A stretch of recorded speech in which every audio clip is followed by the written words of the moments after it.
Розпочали реальні заходи до Дня пам'яті жертв геноциду кримсько-татарського народу.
Слово має президент України Петро Порошенко. Шановні пані і панове, дорогі співвітчизники, кожен народ має певні дати, навколо яких він, народ, об'єднується. Часом вони радісні, часом скорботні. Для кримсько-татарського народу таким вікопомним днем стало 18 травня. Без року 3/4 століття відділяють нас від тієї трагічної події. Ідуть життя свідків, але спогади про влаштований Москвою геноцид кримсько-татарського народу залишається в історичній пам'яті кримських татар і в пам'яті всього українського народу. Те примусове виселення було однією з найбільш злочинних і брутальних операцій тоталітарного комуно-московського режиму. І післязавтра, третю неділю травня, за традицією ми вшановуємо пам'ять жертв політичних репресій. Цього року цей день взагалі дуже особливий, бо виповнюється 85 роковини Голодомору і минає 80 років від Великого терору. І ми, українці, як ніхто інший, знаємо, що таке потрапити під смертельний каток Кремлівської імперії.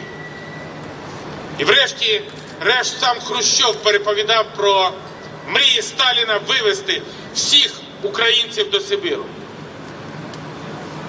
І нас, український народ, врятувала лише кількість. Нас, українців, виявилося достатньо багато. Хочу наголосити, що біль кримських татар – це біль всіх українців. Трагедія 44-го була лише прелюдією, початком багатолітньої політики гонінь. Цілий народ обмовили, пограбували його, по-звірячому вигнали з своєї батьківщини, винищивши при цьому майже половину його складу. Поселили тих, хто залишився в живих на півпустельних територіях Середньої Азії, Уралу та Сибиру. Так писав великий українець Петро Григоренко. А в 1948 році президія Верховної Ради СРСР встановила довічний термін депортації і запровадила кримінальну відповідальність за втечу з місць обов'язкового примусового поселення. Таке драконівське обмеження, яке правозахисник Григоренко називав десятилітнім триманням в резерваціях, було знято лише в 1956 році, але і після того Крим був закритою зоною для його корінного населення. Ціле десятиліття кримсько-татарський народ вів сміливу і наполегливу боротьбу з радянським режимом за повернення на рідну землю. В середині 80-х ви першими серед поневолених народів вийшли на Красну площу Москви вимагати своїх національних прав. Епоха незалежності України стала часом ренесансу, розквіту, відродження. Але втім, я маю визнати, що державна влада попередніх років недооцінила не лише роль Збройних сил, але й проукраїнський потенціал кримсько-татарського народу. Неврегульованість статусу кримсько-татарського народу, недостатнє забезпечення його культурних, політичних, економічних прав на батьківщині, яке десятиліттями відбувалося на догоду кримінальним елітам в Криму, було безумовною помилкою. І ці прорахунки врешті-решт призвели до російської анексії та окупації Криму. Клуб шанувальників Сталіна, який нині верховодить за Кремлівською стіною, відновив політику переселення кримських татар. Руський мір в Криму досить яскраво забарвлений ксенофобським антикримським характером. Тисячі наших співвітчизників кримських татар і етнічних українців через безпосередню загрозу їхньому життю мусили покинути рідні домівки. Окупанти, порушуючи міжнародне право, змінюють демографічну ситуацію на окупованій українській території, витискаючи кримських татар та етнічних українців, наводнюючи півострів мігрантами з російської глибинки. Етноцид, заборона меджлісу, яким ми примусили Російську Федерацію рішенням Міжнародного суду ООН відновити діяльність меджлісу на території окупованого Криму, які вони поки що не збираються виконувати. Арешти і утиски свідомих українських і кримських татар, постійні обшуки, залякування, фізичний та психологічний тиск, безслідне зникнення людей – все це сучасні будні російської окупації Криму. І бойкот кримськими татарами нелегітимних виборів президента Російської Федерації в тимчасово окупованому Криму став приводом нового розгортання вітка репресій. Дякуючи солідарності з Україною і з кримськими татарами, світ не визнав виборчого фарсу, не визнав, наголошую, ані Велика Сімка, ані Сполучені Штати, ані Європейський Союз, ані багато інших країн, і ними ж проводжені санкції проти низки осіб разом з українськими санкціями, які сьогодні вступили в дію, проти низки осіб, відповідальних за незаконне проведення голосування. Покарання за будь-які незаконні дії проти суверенітету, територіальної цілісності і незалежності України є відповідальність неминуча, як страшний суд. Це очевидно. Єдине, що нам, грішним, не дано знати, це часи та строки. Але я впевнений, що агресор понесе відповідальність і не за незаконне будівництво Керченського мосту, і за інші злочини. Росіянам цей міст знагодиться як дорога для відступу. А Україна після відновлення свого суверенітету в Криму використає його для зв'язків з Кубанью, де, до речі, живе також велика кількість українців. І з іншою Росією. Не агресор. Шановні пані і панове, право кримських татар вільно жити на своїй землі буде обов'язково відновлено. Я переконаний, що неминучості торжества історичної справедливості. Ми до цього дуже відповідально готуємося. І за рік робоча група, створена Конституційною комісією, напрацювала важливі пропозиції щодо змін до розділу 10 Конституції України. Вони, ці зміни, мають закріпити невід'ємне право кримсько-татарського народу як корінного народу України на самовизначення в складі незалежної української держави. Саме таке право група пропонує визнати джерелом особливого статусу кримської автономії як неподільної складової частини єдиної України. Водночас залучені експерти, науковці, представники громадськості наголошують, що їхні пропозиції спрямовані на забезпечення рівних прав і свобод всіх громадян України, незалежно від етнічного походження, які проживатимуть у звільненій від російських загарбників в українському Криму. Всі разом вони обиратимуть представницький орган Кримської автономії, яку робоча група пропонує назвати Кримською Радою. Особливості обрання депутатів, представників кримсько-татарського народу, група пропонує визначити окремим законом України. Впевнений, що в українському Криму пануватимуть мир та злагода між різними етносами – українцями, кримськими татарами, росіянами та іншими. Але в разі виникнення в Криму ситуації, що становить реальну загрозу державному суверенітету чи територіальній цілісності України, члени робочої групи пропонують надати президентові України право запроваджувати в Криму особливий режим врядування шляхом призначення спеціального державного урядника з одночасним припиненням відповідних повноважень влади Кримської автономії. Помилок минулого ми повторювати не будемо. Я очікую, що найближчим часом робоча група остаточно схвалить ці пропозиції, час був для цього достатній і передасть їх на розгляд Конституційної комісії. Ми всі розуміємо, що дискусія буде непроста. Я не маю жодних ілюзій. Особливо, коли дійде до парламентської зали.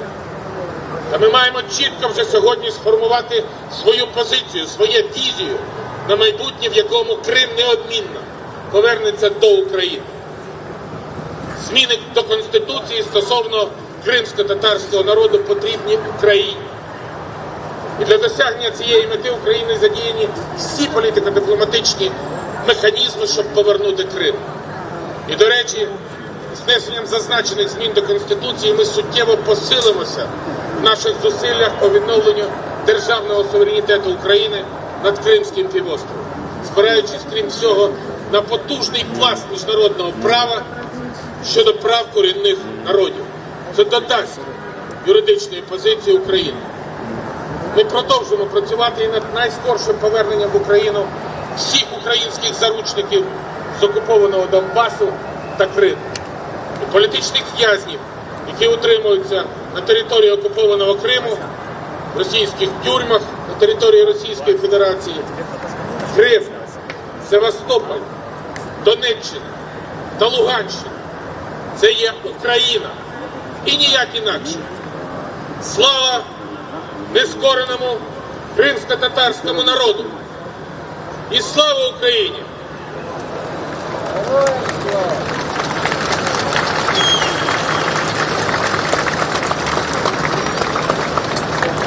До слова запрошується голова Меджлісу кримсько-татарського народу Рифат Чубаров.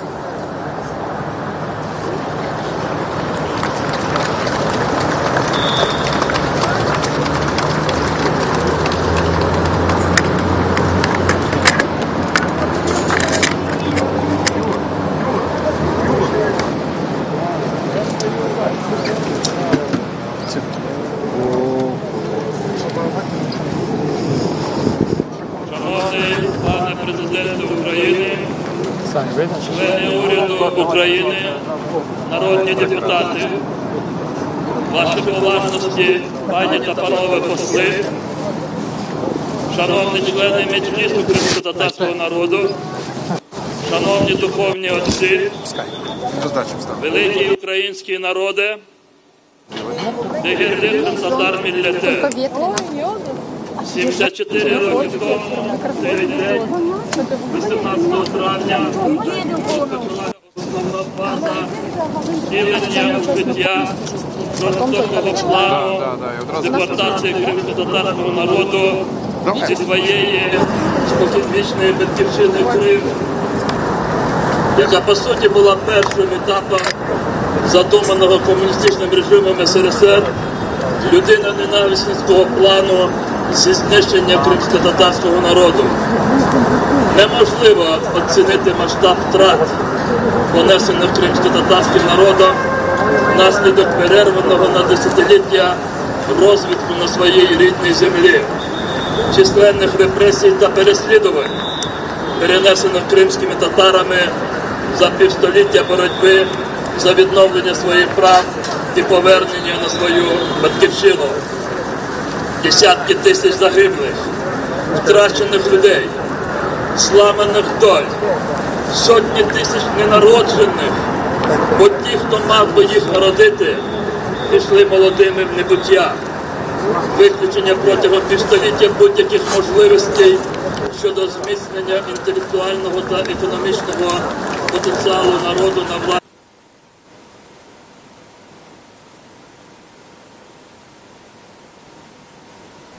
Червоний удар по майбутньому кримсько-татарського народу, який одразу відкрито та масово виступив у ненасильницький спосіб проти вторгнення російських військ і будь-яких взагалі форм російської присутності в Криму. Залишився вірним своєї землі та українській державі. Таке ставлення до російського агресора не могло не відобразитися на народі, який одразу попав до складу небажаного народу в окупованому Криму. Народу, який не дозволить, не дозволяє і не дозволятиме російським окупантам підтримки та законності окупантів. Заборона діяльності Меджлісу, арешт, утиски, постійні обшуки, залякування, фізичний та психологічний тиск, безслідне зникнення людей – це сучасне життя кримських татар та етнічних українців в тимчасово окупованому Криму. Переслідування за сфабрикованими справами – це налагоджений механізм російських окупантів, під дію якого може потрапити кожен. На сьогоднішній день незаконно позбавлені волі 67 мешканців Криму, громадян України. Своїх незаконно засуджених батьків чекають ще 105 малолітніх дітей. Покарання незламного народу не обмежується лише фізичним переслідуванням. Дійшло вже до намагання перервати історичний зв'язок між поколіннями кримських татар, знищити ідентичність кримсько-татарського народу, відкрити руйнуючи єдину пам'ятку кримсько-татарської палацової архітектури Ханський палац. Під виглядом реставрації знищується автентичність цієї унікальної споруди.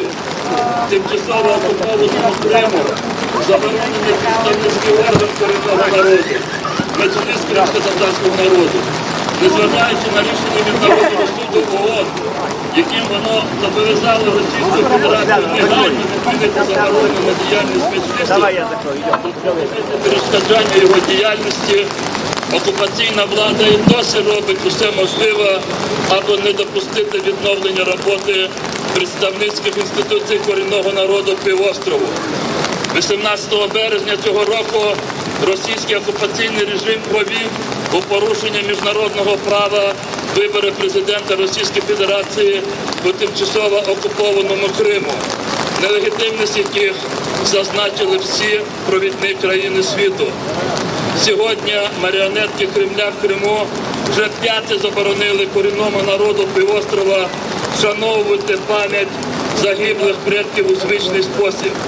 Це не просто заборона на масові зібрання, це спроба переписати генетичний код кожного кримського татарина, стерти з нього пам'ять про трагедію всього народу, підміна понять, класичний підхід диктаторів. Все частіше лунають від окупантів вимоги про необхідність забути про депортацію кримських татар. Мовляв, треба починати життя з чистого аркушу. Тобто ті, хто, перетворивши свої рідні землі, майже пустелі, ті, хто, кинувши на призволящі свої села, міста, намагаючись колонізувати чужу для них землю, наш Крим, думають, що вони зможуть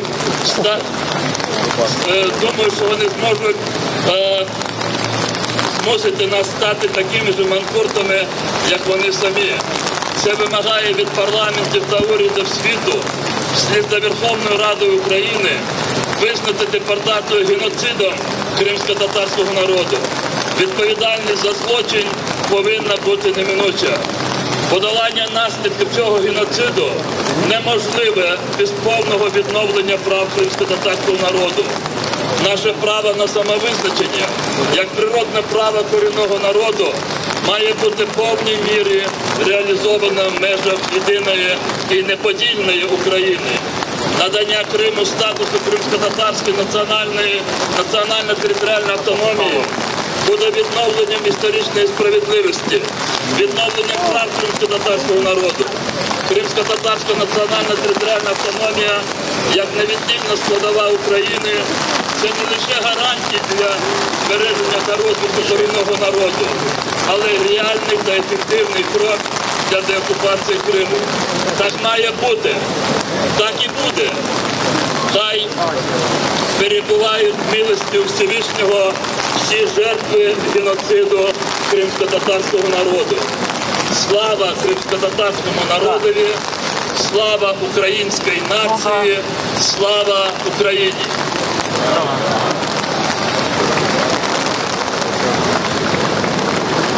1944 рік. СРСР. Кривава рука Йосипа Сталіна підписує постанову про виселення усіх кримських татар з території Криму. Душогубна депортація розпочинається за тиждень, 18 травня. Вже 20 травня Лаврентій Берія, що персонально відповідає за злочинну операцію, рапортує в Кремль телеграмою про 191 044 депортованих.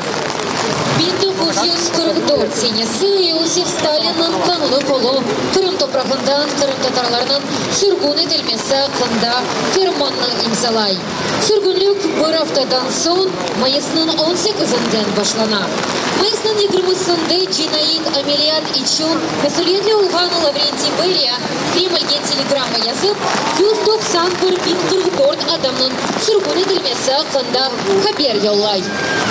Усіх кримських татар висилають по найсуворіших кутках СРСР, але переважну більшість до Узбекистану. До початку 60-х життя піде 46% від усього кримсько-татарського народу. Крым татарларының социалистик Cumhuriyetler Birliği'nin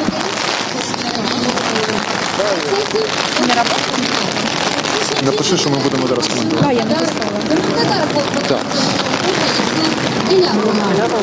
18 травня – трагічна дата в історії кримсько-татарського народу. Сьогодні ми зібралися, аби вшанувати пам'ять жертв геноциду. Майысының 18-ы Кырым-татарларының тарихында почало.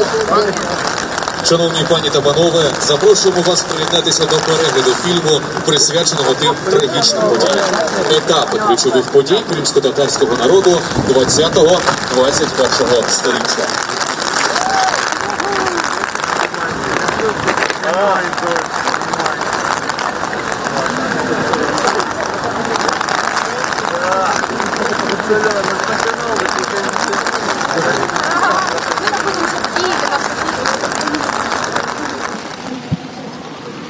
Мы находимся в Киеве на Софийской площади, где сейчас проходят мероприятия, посвященные Дню памяти жертв геноцида крымско-татарского народа. В этом году отмечается уже 74-я годовщина. Закончилась официальная часть, выступил президент Украины Петр Порошенко, председатель Меджлиса крымско-татарского народа Рифат Чубаров. Сейчас демонстрируется некий ролик, но... Я хочу отметить, что мероприятие началось, но служба безопасности не справляется с пропуском людей. Многие люди еще стоят на входе в огороженную территорию и не могут сюда попасть. Несмотря на погодные условия, люди все равно продолжают собираться. Продолжит мой коллега Мар'ян Кушнір. Отже, вітаю всіх тих, хто долучився до трансляції Крим Реалії та Радіо Свобода. Зараз ми, повторюю, нагадуємося на Софійській площі, де відбуваються урочистості до Дня вшанування геноциду кримсько-татарського народу 1944 року. Власне, можу сказати трішки про погоду. Вона для журналістів дещо незручна і нас підвела, але додам суб'єктивності, сам Бог бачить, що сьогодні траурний день. Ну і варто нагадати про те, що президентська охорона працює доволі повільно, не пропускає людей, які намагаються потрапити сюди. От бачимо, площа пуста. Єдине, що були заповнені якраз трибуни, місця, де збиралися офіційні представники кримсько-татарського народу. Ну і поки що всі неактивно збираються, мабуть, погода і заваджає. І зараз на екранах показують кримсько-татарський фільм, власне, про історію. Ну а ми будемо слідкувати за тим, що відбувається, і я навіть пропоную спробувати пройтися серед людей, які тут стоять, попри дощ із парасолями. Давайте спробуємо пройтися, якщо нашому оператору це вдасться. Да, я еще хочу отметить тот факт, что порядка 100 людей приехали сюда из Крыма, но не всех их впустили в VIP-зону. Это еще одна недоработка организаторов.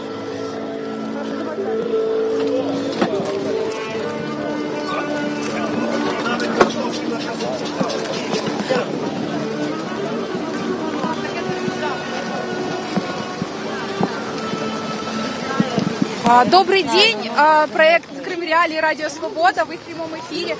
Скажите, откуда вы и почему вы пришли сегодня, несмотря на такие погодные условия? Мы родом с Крыма, но живем в Киеве. Мы не могли не прийти в этот день, потому что этот день в нашей памяти и в наших сердцах. Спасибо большое. Хочу немного рассказать о предыстории, собственно, этого дня. 18 мая 1944 года по указу Иосифа Сталина, подписанного 11 мая того же года, из Крыма было депортировано порядка 200 тысяч крымских татар. Это были в основном старики, женщины и дети, потому что мужская половина населения находилась на фронте и в трудармии. Во время депортации в первые годы в местах ссылки от голода и болезней погибло по самопереписи почти половина населения, порядка 46%. Такие цифры озвучивают активисты крымско-татарского национального движения.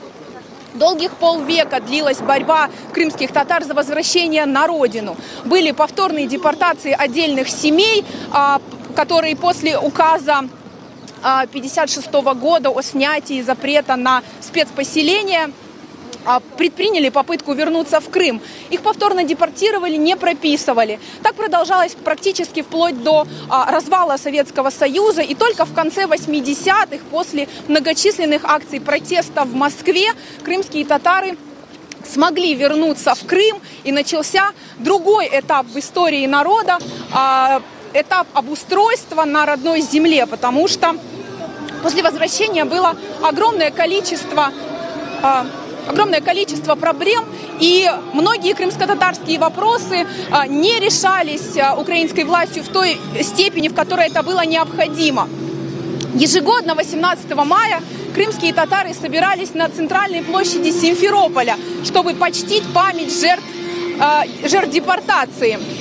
С 2014 года крымским татарам запретили собираться в Симферополе. В 2014 году митинг прошел на окраине Симферополя, а с 2015-го массовых акций не проводится вовсе. Но, несмотря на все запреты и препятствования со стороны российских силовиков, крымские татары продолжают собираться возле мемориальных досок, которые установлены практически на каждой железнодорожной станции, откуда были депортированы крымские татары в 1944-м. Ну і подякуємо ще Омарович за такий історичний екскурс. А зараз я просто пропоную пройтися до тих людей, які ось тут стоять і просто мокнуть, але спостерігають за картиною, яка от нині показується. Спробуємо з ними поспілкуватися, задати декілька запитань, чому вони тут. Давайте підійдемо до чоловіка, який от зараз з прапором стоїть, з чорною стрічкою. Очевидно, це кримсько-татарський прапор. Добрий день, Крим Реалії, Радіо Свобода, у нас пряма трансляція. Можливо, декілька слів про прапор, чому ви сюди прийшли, чому для вас важливо сюди прийти? Ну, цей день я кримський татарин. Я сам якби українець, але просто я цей день себе відчуваю кримським татарином, тому що я сам з Криму, з Севастополя, пережив, ну не то саме, що як кримські татари в 44-му році, але все одно прийшлось тікати з Криму і не бути на батьківщині вже 4 роки. Ну от дощ, така погода вас не лякає і взагалі, можливо, викликає якийсь символізм? Ну це так, це я думаю, люди, які загинули, вони плачуть, вони разом з нами, я думаю, це знак такий, думаю. Ну, у вас ще, я бачу, футболка Сенцов-Кольченко. Можливо, декілька слів на підтримку тих, хто зараз в ув'язненні в Росії знаходиться. Ну, як ви знаєте, Олег почав, так же, як і Володя Балов, голодовку.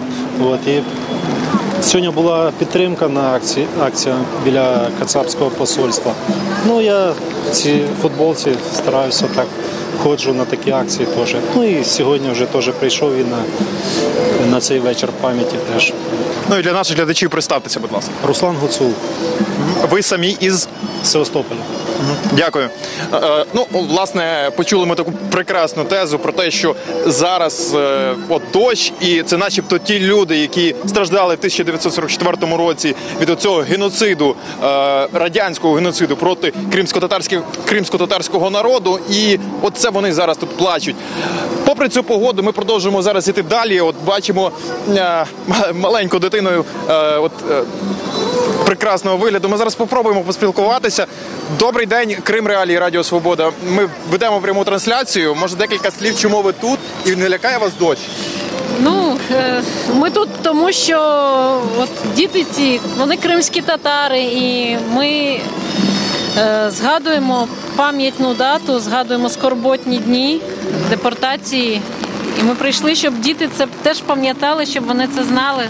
На жаль, дощ, так, ну, трошки холоднувато, ну нічого. А наскільки важливо, от ви вважаєте, для вас, для того, щоб і діти, і майбутнє покоління взагалі знали це? Ну, це дуже важливо, розумієте? Якщо ми не будемо свою історію пам'ятати, знати, особливо такі речі, то ми не зможемо рухатися далі нікуди. А нам ще треба рухатися, нам ще треба звільняти Крим.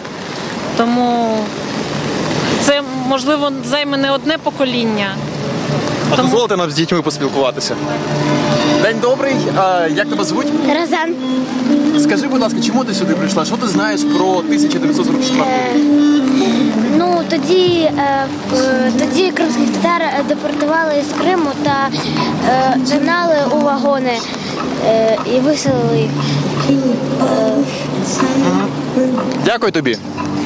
Я мушу відзначити, що в основному кримські татари від малого до дорослого знають цю історію. Кримські татари шанують свою історію і знають, пам'ятають все, що відбувалося в 1944 році. Ну, а я думаю, що Айша Умерова продовжить розповідати вам про ситуацію, яка нині в Криму, зокрема і з кримськими татарами, і з усіма політв'язнями, які знаходяться на окупованій, незаконно анексованій території російськими силами і, зокрема, Росією. Событиях, которые произошли в Крыму вчера и сегодня, 18 мая. Вчера жители одного из мест компактного проживания крымских татар Ак-Мечеть собрались вечером провести акцию «Зажги огонек в своем сердце». Просто собрались на улице перед своим домом. Эта акция была ежегодной. До 2014 года проводилась молодежными организациями и Меджлисом крымско-татарского народа. Но людям не удалось спокойно провести свою акцию. Приехал наряд полиции, позже еще 5 экипажей. Было задержано около 20 людей. Их увезли в РОВД. После того, как отобрали у них отпечатки пальцев, людей отпустили. Оставили только одного. Он всю ночь провел в РОВД, а сегодня должно было состояться судебное заседание. Но, как сказал адвокат Эдем Семедляев, который представлял интересы этого человека, материалы до сих пор не подготовлены, и суд с состоянием на 15:00 еще не начался. Сейчас я предлагаю пройти и посмотреть, что происходит в другой части площади. Там также собрались люди, и я отмечу, что мероприятие уже идет, но на входе все еще продолжают находиться люди, которые еще не успели зайти. Сейчас мы еще немножечко пройдемся, а потом я предлагаю вам посмотреть материал, который подготовили наши коллеги из Крым Реалии, посвященный Дню памяти жертв геноцида крымско-татарского народа. Мы видим здесь много молодежи. Среди VIP-гостей представители украинских различных министерств, представители Министерства закордонных справ, представители духовенства, не только мусульманских конфессий, но и представители Украинской православной церкви. Здесь мы видим большое количество флагов, людей, которые приехали и из Крыма в том числе, киевские активисты и просто неравнодушные люди, которые знают об этой проблеме. Предлагаю пообщаться с некоторыми из них. Добрый день, проект Крым Реалии, вы в прямом эфире. Расскажите, почему вы сегодня пришли и откуда вы? Евпатория, Крым, Украина. Пришел и по привычке, и потому что мы здесь должны быть. Точнее, не здесь, в Крыму, но ввиду определенных обстоятельств мы можем собираться там, где временно проживаем. Спасибо большое. Предлагаю пройтись еще. Все еще на экране демонстрируется ролик, подготовленный к этому дню специально. Потом, как заявляли организаторы, должен состояться концерт симфонического оркестра, концерт «Реквием». Потом состоится траурный митинг традиционный. Также он раньше проводился в Крыму, но с 2014 года проводится здесь, в Киеве. Потом был запланирован показ художественного фильма режиссера Ахтема Ситаблаева, фильм «Хайтарма», который был презентован еще в 2013 году, где через историю советского летчика, дважды Героя Советского Союза, крымского татарина Амитхана Султана показана история депортации крымско-татарского народа, показана вся трагедия.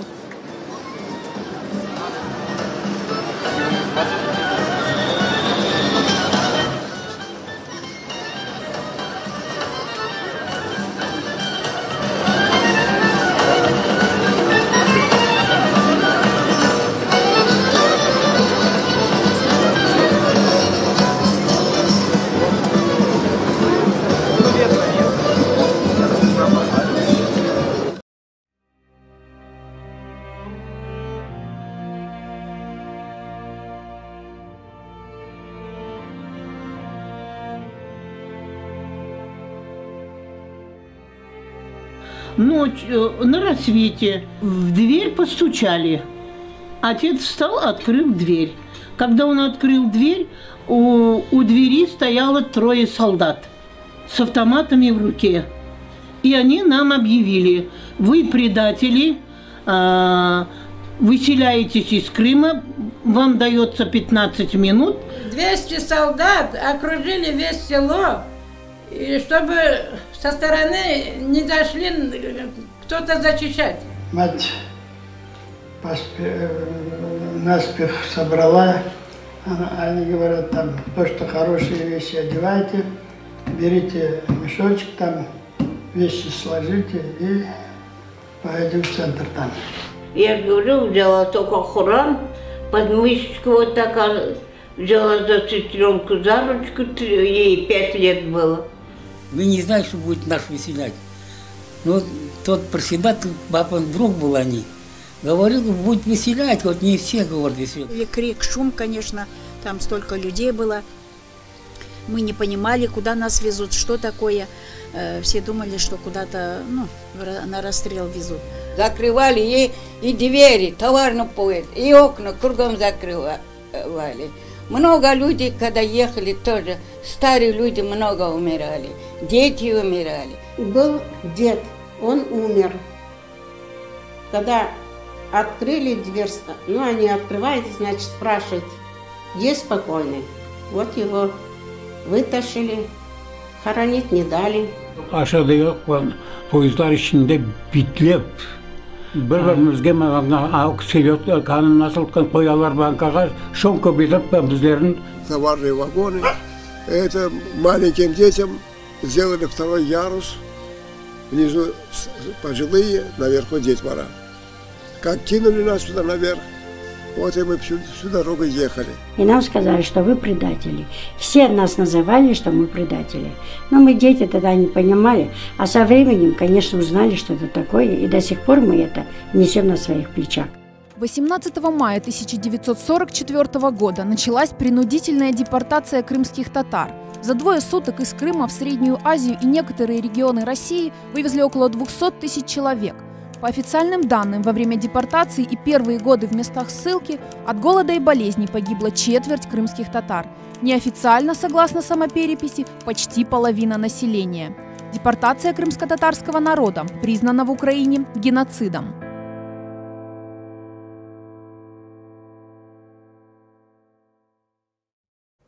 Всем привет! С вами Сергей Громенко и моя история об истории. После победы в Сталинградской битве руководитель Советского Союза Иосиф Сталин, как считает большинство историков, принял решение осуществить давнюю мечту российских императоров и завоевать Черноморские проливы Босфор и Дарданелл. Но для того, чтобы разбить владевшую тогда и сейчас этими проливами Турцию, было нужно очистить от возможно нелояльного населения 2 плацдарма будущей войны – Кавказ и Крым. И вот в ноябре 1943 года были депортированы карачаевцы, в декабре калмыки, в феврале 1944 года чеченцы, ингуши, в марте балкарцы, а затем пришел черед крымских татар, за ними армян, болгар и греков. Согласно постановлению Государственного комитета обороны от 11 мая 1944 года, многие крымские татары изменили родине, дезертировали из частей Красной армии, обороняющих Крым, и переходили на сторону противника, за что и были наказаны выселением. Однако подлинная причина депортации была изложена днем ранее в письме Лаврентия Берии на имя Сталина, исходя из нежелательности дальнейшего проживания крымских татар на пограничной окраине Советского Союза. Честнее и не скажешь. Депортация началась на рассвете 18 мая. В операции по насильственному выселению участвовали более 32 тысяч солдат и оперативников НКВД. На сборы крымским татарам обычно давали по 15 минут. Официально всей семье позволялось брать с собой до 500 килограммов вещей и продуктов, но в реальности все ограничивалось ручной кладью, а иногда и без нее. На оставшееся имущество выдавали талони.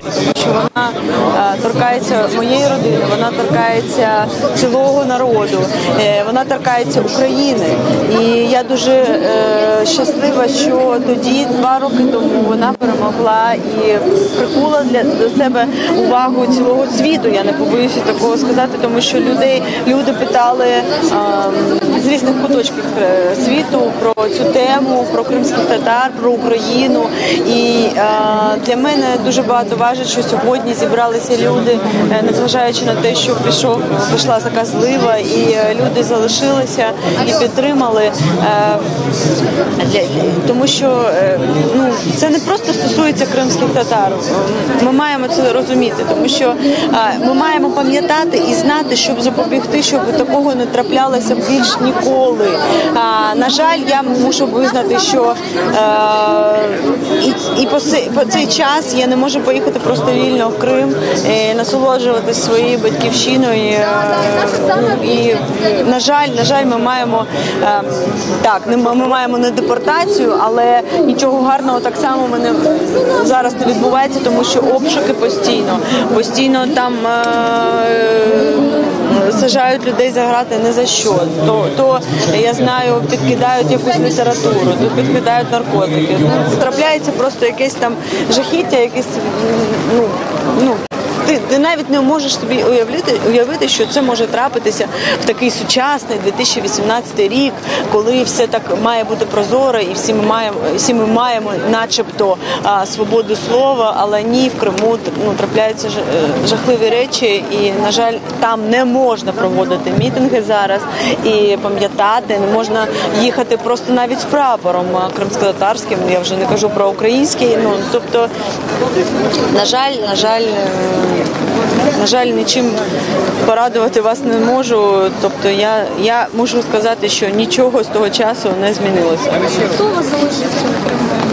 У мене всі там залишились. У мене залишилися родичі, в мене залишились мої батьки. На жаль, я навіть не могла. Минулого літа помер мій дідусь, я не могла поїхати, щоб поховати його. Тому що я не можу поїхати в Крим. На ваших батьків, на ваших родичів тиснуть, вони чому не розповідають? Я не можу сказати, що вони намагаються просто тобто не провокувати нікого, хоча на такому просто, як би то мовити, сусідському рівні вони ні з ким не спілкуються, тому що вони просто з усіма посварились вже. І, на жаль, я була там на дошці пошани була в селі Кучукузень, Малорічинський, звідки я родом. Зараз мене там теж нема, тому що я там проходжу як головна бандерівка. І, на жаль, такі новини. Що вам розповідала бабуся, прабабуся? Як все відбувалося в 44-му році? Знаєте, розповідайте про що землю на пам'яті? Моя прабабуся, слава Богу, встигла мені розповісти про те, як її депортували. І я вже казала багато про це під час, коли звучала пісня 1944, що вона, саме її історія надихнула мене написати цю пісню, тому що вона розповідала, що вночі, десь так 3-4 година ранку, прийшли солдати, які зібрали всіх докупи, загнали в вагони, як скот. І без їжі, без води. Вони їхали 2 тижні. На жаль, її донька, якій було на той час 9 місяців, вона загинула під час цієї подорожі. І вона спиталася в солдатів, щоб поховати її по дорозі, але її просто викинули. Дуже багато людей, я знаю, помирали і ховали своїх родичів. Вони ховали, щоб їх так само не викинули просто небо. Їм було важливо їх поховати. Ну, і багато розповідав мій дідусь про те, що вони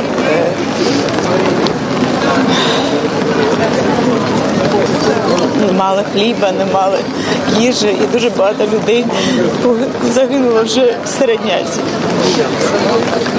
Джамало, краплю надії, будь ласка, для Ми з вами краплю надії для людей, які зараз знаходяться в окупації. Що ви їм зараз сказали в цей день? Дуже важко давати надію, коли ти дійсно відчуваєш біль і дійсно відчуваєш те, що ти нічого не можеш змінити. Особисто ти.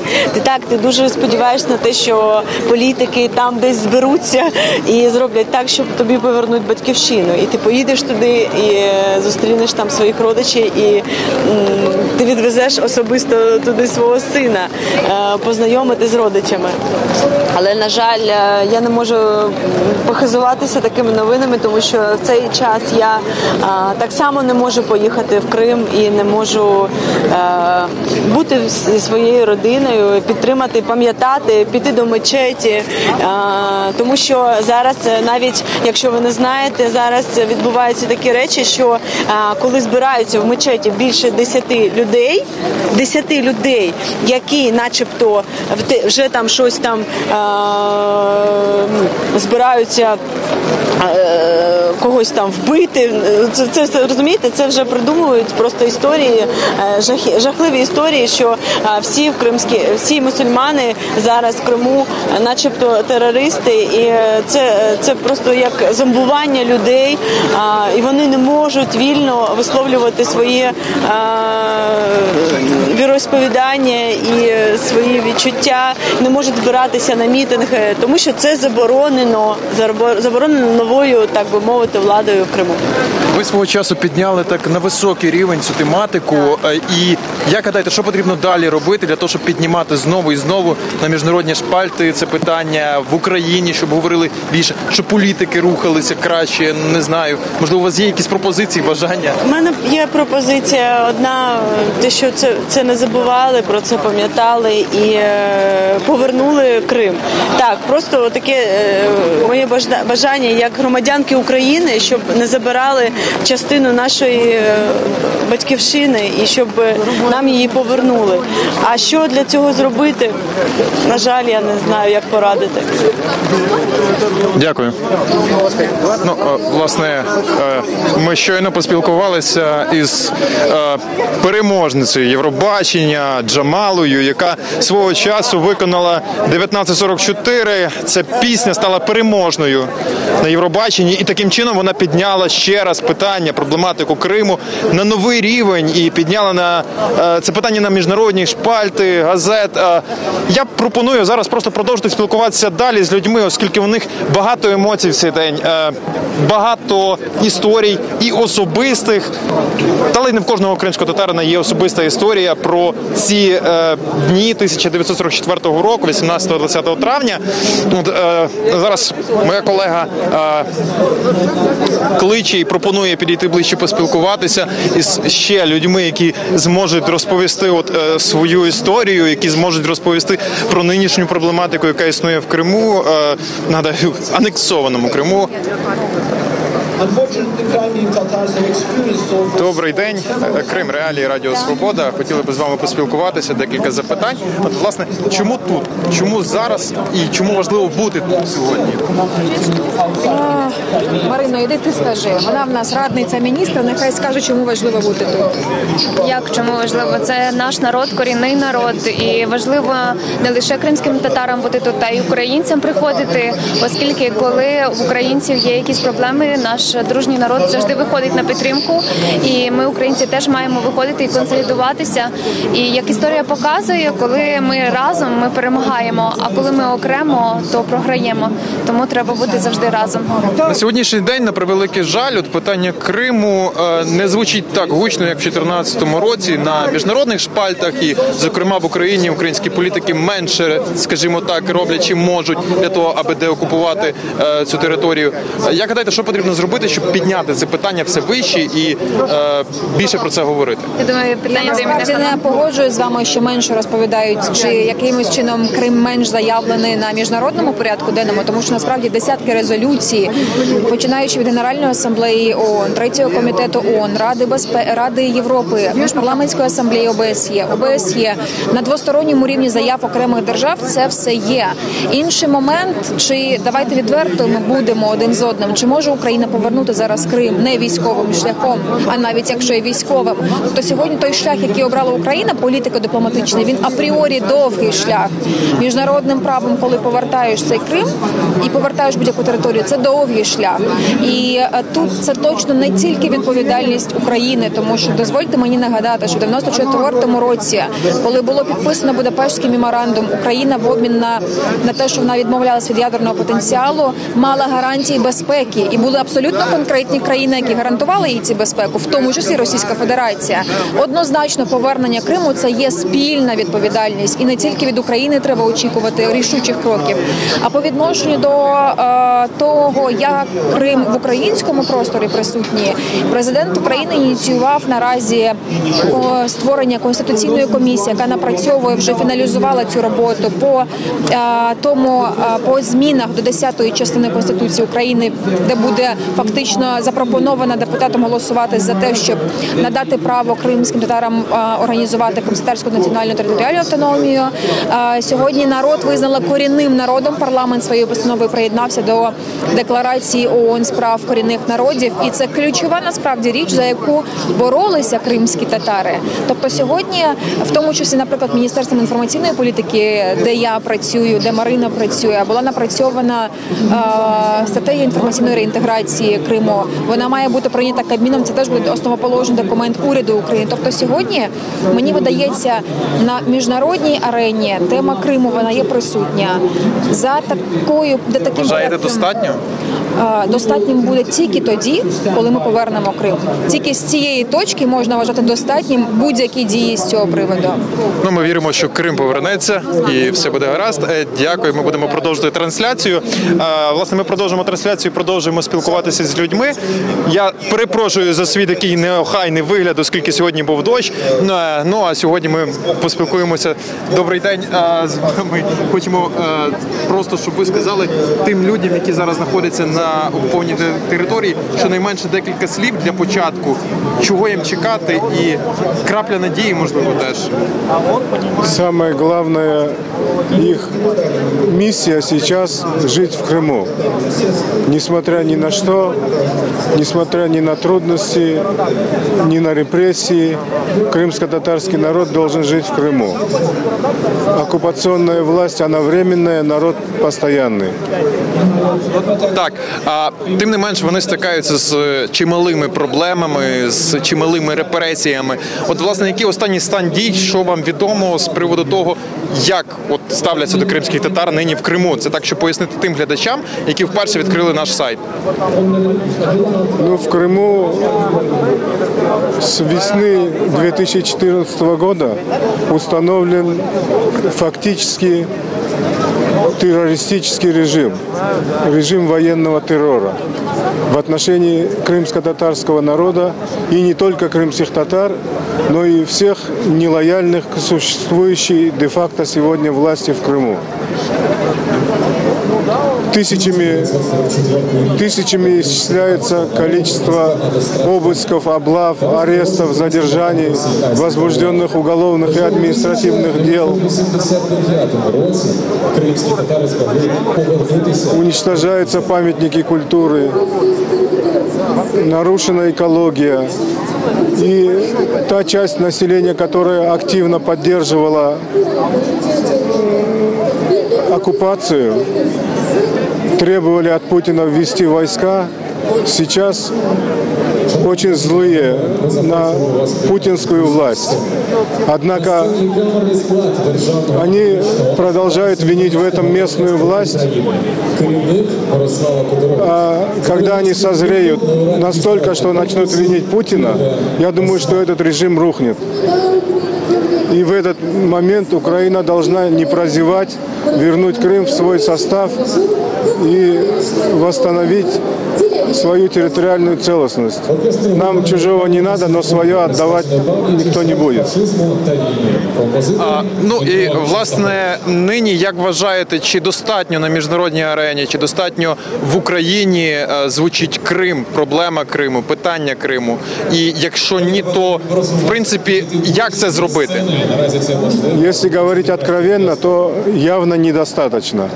Потому что 4 года уже продолжается оккупация, террористический режим рулит в Крыму, и необходимо усиливать как политическое и дипломатическое давление на Российскую Федерацию, так и усиление санкций настолько, чтобы они стали действенными, опять же, действенными настолько, чтобы Россия не могла дальше тянуть Крым.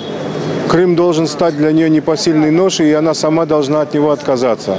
Рассматривать военный вариант не хочется, хотя он тоже не исключен, но говорить об этом не хочется, потому что это сопряжено с большим количеством человеческих жертв. Дякую вам. Ми будемо продовжувати трансляцію. І я хотів би зараз передати слово моїй колезі Айше Омеровій. Вона продовжить цю трансляцію. Наконец организаторы открыли эти ограждения, мы можем пройти внутрь, и сразу же здесь хочу пообщаться с крымско-татарским украинским режиссером Ахтемом Ситаблаевым, который снял фильм «Хайтарма» о депортации крымско-татарского народа и фильм «Киборги», который так очень громко был презентован в конце прошлого года. Ахтем ага, вы сегодня один из организаторов этого мероприятия. Расскажите, наверное, о фильме «Хайтарма» и о том, что сегодня вот еще планируется, какие сегодня мероприятия будут дальше? Ну, кроме мероприятий, которые здесь на площади, уже с 15 мая в Крымском доме, мы также проводим мероприятия, посвященные Дню памяти жертв геноцида крымско-татарского народа. Это и перформансы, это и тематические выставки, это, собственно говоря, и встречи с очевидцами, свидетелями одной из самых трагических страниц в истории нашего народа.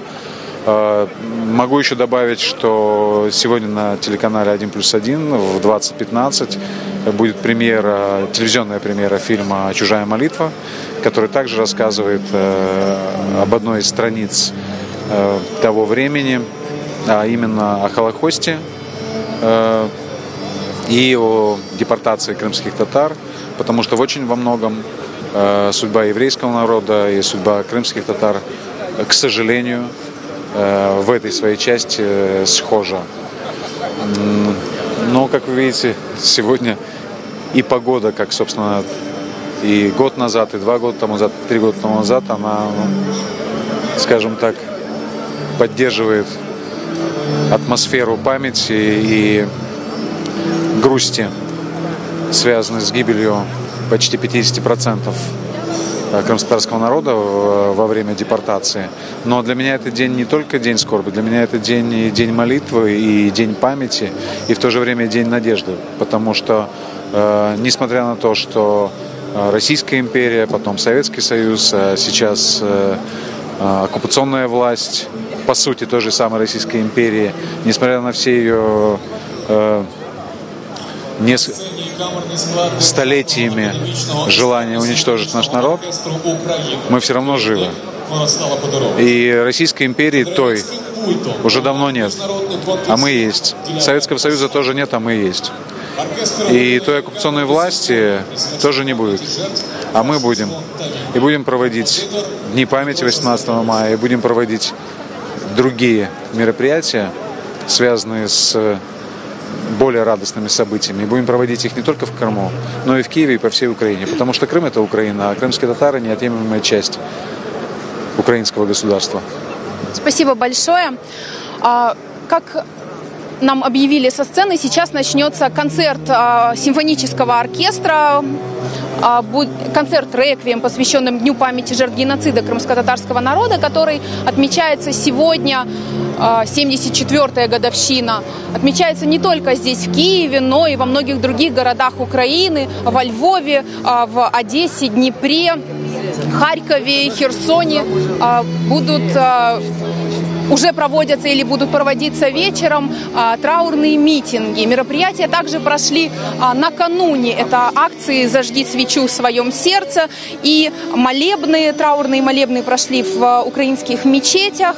В 12:00 сегодня была объявлена всеукраинская минута молчания, к которой присоединились также и в Крыму.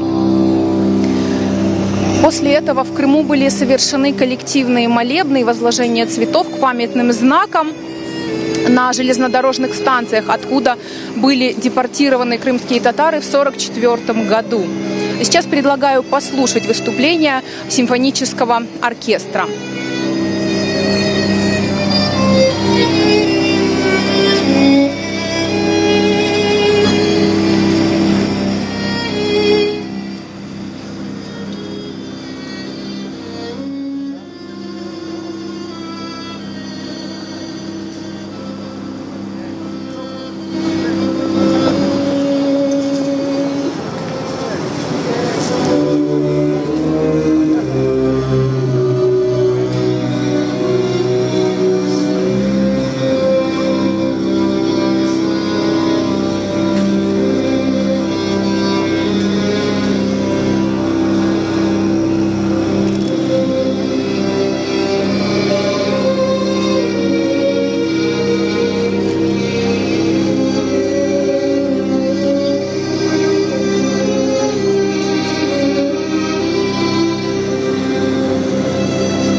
Фамилия Джемилов, звать Асан, отчество Джемилович.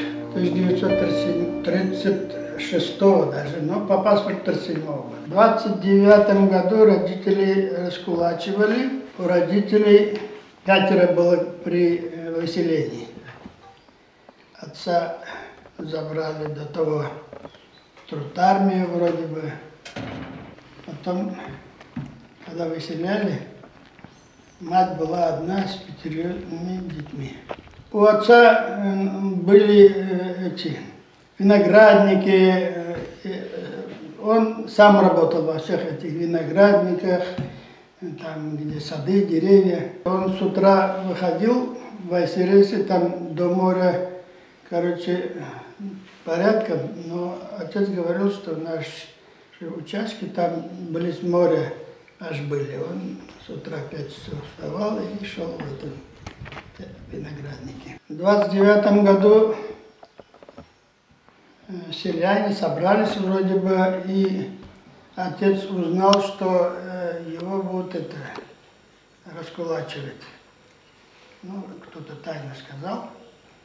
И он с утра пораньше встал и брат моей матери на лошади проводил его до Перекопа, чтобы это при выселении не быть, а то при выселении могли ее арестовать, и еще что. Брат от матери на лошади повез ее в сторону Джангоя, короче, туда. И он уехал в Мелитополь. В Мелитополе в это время работал его брат. Он тоже был что-то ненадежный, его сослали, как бы там. И он поехал к нему. Там работал. Брат отца, мой дядя, на лошади проводил его, и когда возвращался, навстречу уже попались мать там с детьми, старики. Короче, он хотел к ним присоединиться, ему говорят, езжай, там твоих тоже выселяют. Моих родителей, мать, там бабушку, сестренка была с ними, их в Россию, в Свердловскую, что ли, область, куда-то выслали. С Айсереса, когда их выслали, мы в Степной район вернулись. В Степном районе жили до депортации. Отца этот степняк, короче, говорит, ты чем можешь заниматься? Он говорит, я виноградар там, в общем. Давай, говорит, на нашем совхозе, колхоз или совхоз, там виноград разведем. Он говорит, можно. И он там, в общем, плантацию виноградников сделали. Он там работал до выселения. Степняк этот был татарин, он говорит, вот тебе, твоей семье, вот этот дом. И он жил, мы жили там. Он как раз на перекрестке дорог где-то на углу был. Я помню, когда приехали эти машины выселять крымских татар, они вот такой угловой был, и перед домом даже проезжали здесь, Студебекеры, там полуторки перед выселением. Заполнили машины эти, видимо, 17 мая, надо полагать. Ну, я не помню, тогда, ну, жили обыкновенно в своем доме. Отца даже, по-моему, не было. А, отца куда-то забрали, не то трудармию, не то куда-то перед выселением. За несколько дней до этого, по-моему, куда-то послали работать. У нас 5 детей. Когда утром солдаты пришли, вставайте, то есть подробнее, если сказать, мать в этот день вышла корову доить, идет, а соседки там переселенцы русские были. Тетя Маруся, куда идете? Вас выселяют, говорят. Ой, я корову хотела доить. Не надо, говорит. Идите собирайте свои. Потом она успела вернуться, и уже солдаты стоят. Давайте, собирайтесь. 15 минут на сборы. У вас 5 детей, зашли, сразу посмотрели. Все в ряд спят, лежат. Раз посчитал, а где еще один? Там, говорит, все они там. А этот братишка, младший Мустафа, спрятался у сестры, там спал под одеялом. Раз открыли, все, собирайтесь. И 15 минут на сборы. Мать наспех собрала. Они говорят, там, то, что хорошие вещи одевайте, берите мешочек, там вещи сложите и поедем в центр там. Когда нас вывели, все с вещами, много вещей, а мать не успела все собрать. Пока всех 5 детей одеть, там они плачут, кричат, пока это самое. А потом офицер говорит, у меня там вещи, я не все взяла, можно я, у меня 5 детей. Я говорю, 2 солдат там не побоишься? Пойду. И пришли, мать взяла топор и стенку вырубила там чемодане. Ну, говорит, хитрые татары, да, будешь хитрый, говорит. Тут, говорит, то румыны солдаты там, то еще. И говорят, что это советские, а, все. отца там новые брюки, новый костюм, короче, все, что было, открыла она, там сверху сразу часы лежат, там золотые часы у нее были, оказывается, это нельзя. Она говорит, возьмите это вам. Они говорят, давай мешок сложим, это чемодан нельзя нести. Короче, открыла то, что там было, часы, он говорит, возьмите это вам. Все сложили в мешок, они помогли сами отнести туда. Сперва, я же говорю, она не успела, растерялась, что взять. А потом попросила там этого, можно пойду? Пришла, говорит, там уже шмон провели. Короче, нас центр города где-то, центр или недалеко от кладбища, где-то что-то было, туда вывезли. На солнцепёке ждали до вечера почти. А вечером уже до нас очередь, когда дошла, одну полуторку, короче, повезли к Курган-Тюбе, станция, там, где поезда. И вот там на поезде, ну, когда туда везли, там 12 километров, что ли, я помню, старики все стояли в этой полуторке, плакали даже, я смотрю на всех, все плачут. Болели много, то эти вагоны были вшивые, там раз скотину до этого возили. Воспоминаний много. По дороге ехали, то воды не было, то давали там какую-то эту самую рыбу, я помню, аральская, что ли, проезжали, какую-то соленую рыбу дали. Воды нет, воды, кричим, воды. В общем, жажда была, воды не было. Помню, один саман домик показали, у меня сестра аж расплакалась, говорит, как для скотины какой-то, что ли, был домик. Окно там, выбитое вместо окна. Короче, нас туда поселили.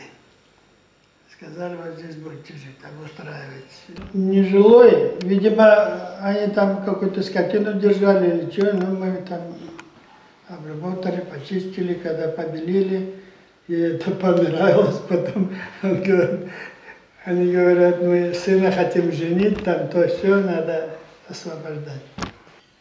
Мама потом устроилась уборщицей где-то в школе.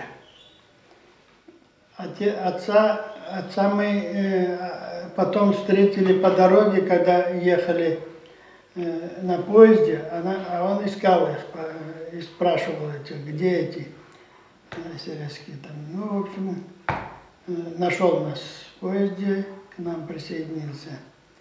Правда, он долго болел, что-то климат, видимо, ему. Да мы, собственно, все болели там, когда приехали туда.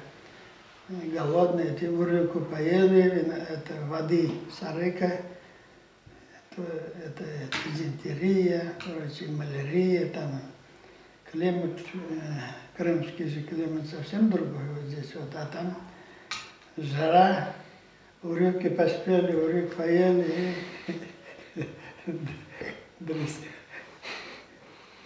Отец с нами был, но он заболел. Что-то я помню, 1,5 года он болел. А я с матерью ездил, продавали там вот эти новые вещи, которые она прихватила. Покупали муку и кормились, так сказать. Ну и это его не хватило там. Я помню, вот этот какой-то репу собирали, из нее делали баланду, немного муки туда, в общем, выжили. Отношения сперва они, в общем, по-разному относились. Кое-где даже говорили, что там враждебно это самое. Ну, мы к бабке попали, она, в общем, сказала, что дети там ничего не рвались, а то там ничего не трогали. Короче, мы воспитанные были, ничего не трогали. И она ей очень понравилось, что это столько детей, и никто ничего не берет. Я с матерью ездил по колхозам, там, я помню, корейский колхоз, где-то приехали, там, муки, там, еще чего-то покупали. Со временем, видимо, изменилось, но вначале они враждебные, и на хлопок эти хлопковые поля обрабатывают. То чеканка, то полоть, то еще что-то. Постоянно на поле гнали. Даже этот бригадир приходил с камчой, там, выходи, да и ударить могу, и ударял там кого считал, надо сам подогнать.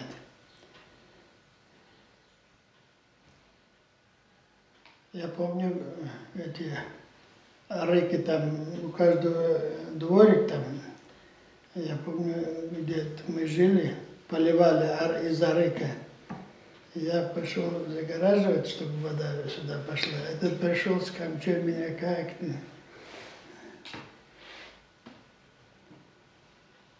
Я говорю, мне тоже надо поливать. Короче. Помню, первое время был комендант, был крымский татарин, военный. Он как что приходил, там отец мой, моего отца, брат, они с ним общий язык нашли, там болтали. Потом что-то говорили, его забрали, расстреляли, короче. Потом стал узбек Таджидинов. Вот, например, яркий эпизод случился, когда мы с сестрой, старшей меня, которая была, поехали, там речка какая-то была, в общем, мелкая. Перейдешь, там уже какой-то промышленный центр был, Аламшик, что ли. В общем, там макароны, там, как промышленные, там что-то продавали.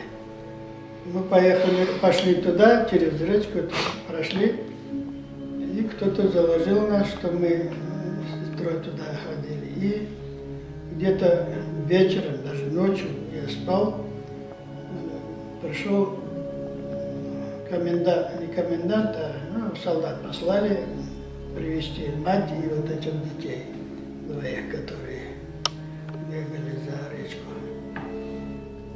И этот комендант, помню, кричит на мать, старуха там это, карт.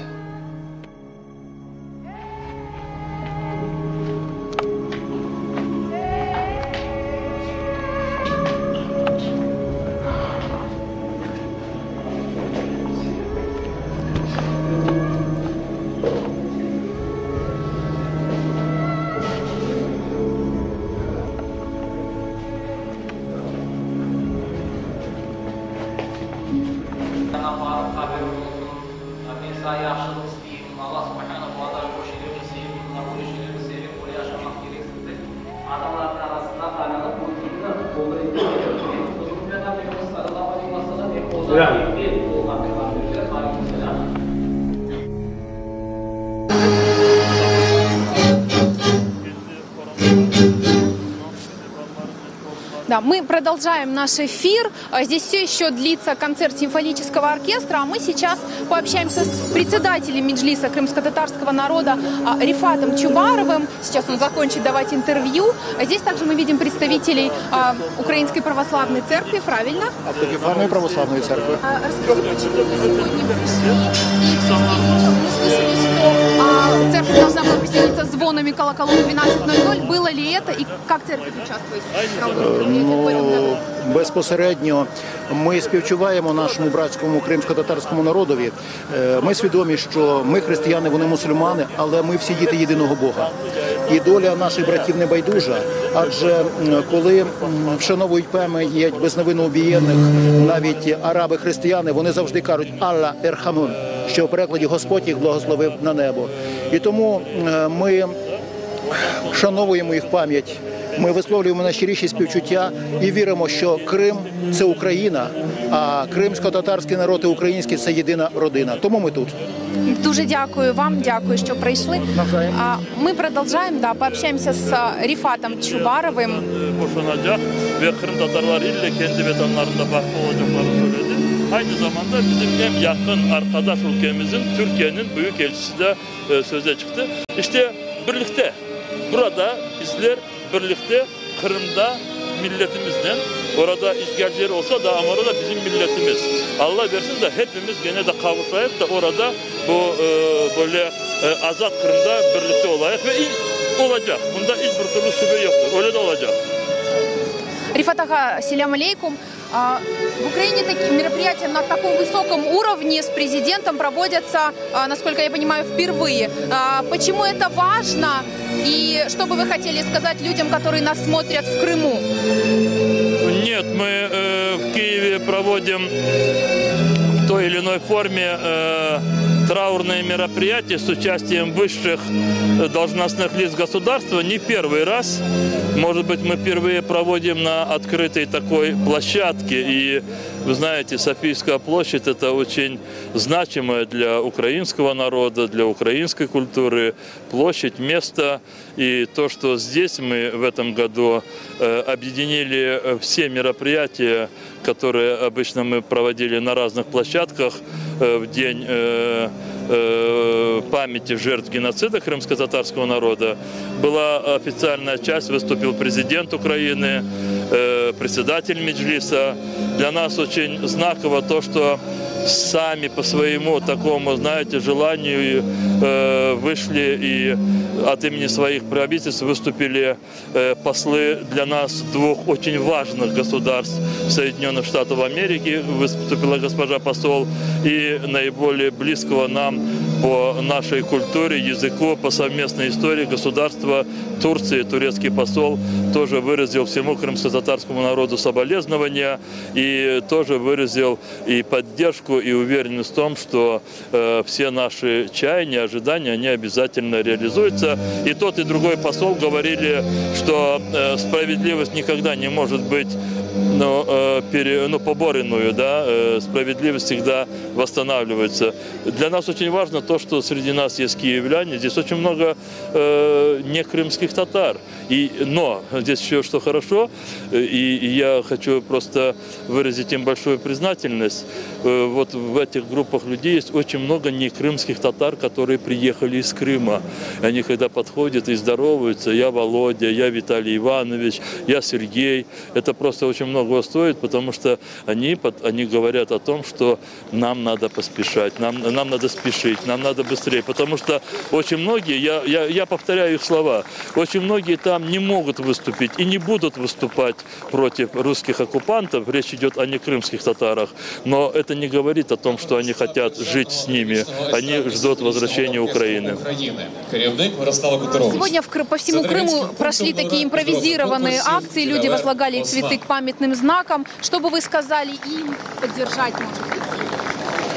Каждый крымский татарин, каждая крымская татарка, независимо от возраста, или они очень юные, или очень пожилые, те, которые вышли вместе со своим народом, собрались у памятных камней, у установленных памятников или в других для вот этого дня значимых местах, без русских оккупантов, вот каждый из этих людей, это есть герои. Это есть герои.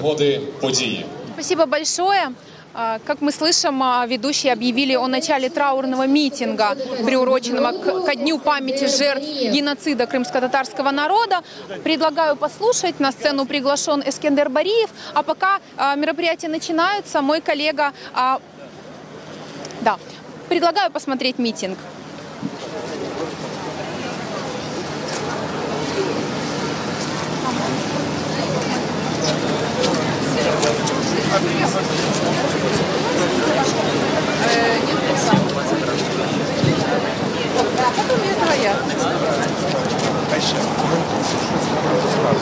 Да. Сейчас на сцене находится член Меджлиса крымско-татарского народа Эскендер Бариев. он обращается к людям, предлагаю послушать. Всеукраїнського жалобного мітингу пам'яті жертв геноциду кримськотатарського народу. Сайгали Вітандашлар. Згідно з постановою Верховної Ради України 18 травня офіційно відзначається День пам'яті жертв геноциду кримськотатарського народу. 74 роки тому, 18 травня 1944 року, комуністичним режимом колишнього СРСР було скоєно злочин проти людяності, що мало на меті знищення кримськотатарського народу, корінного народу Криму. У ході тотальної депортації зі своєї батьківщини і внаслідок нелюдських умов у місцях визнання кримськотатарський народ втратив 46% своєї чисельності. Десятиліття вигнання, що супроводжувалося обмеженням прав і заборон в політичній, культурній, соціальній і мовній сферах, завдали непоправної шкоди розвитку кримськотатарського народу, одного з самобутніх народів людської цивілізації. Сьогодні ми зібралися в центрі столиці України на Софійській площі, щоб вшанувати пам'ять жертв депортації корінного народу Криму, висловити свою солідарність нашим братам в окупованому Криму, привернути увагу міжнародної громадськості до трагедії кримських татар і продемонструвати країні-окупанту нашу згуртованість і рішучість боротися за свої права. Оголошую всеукраїнський траурний мітинг пам'яті жертв геноциду кримськотатарського народу відкритим.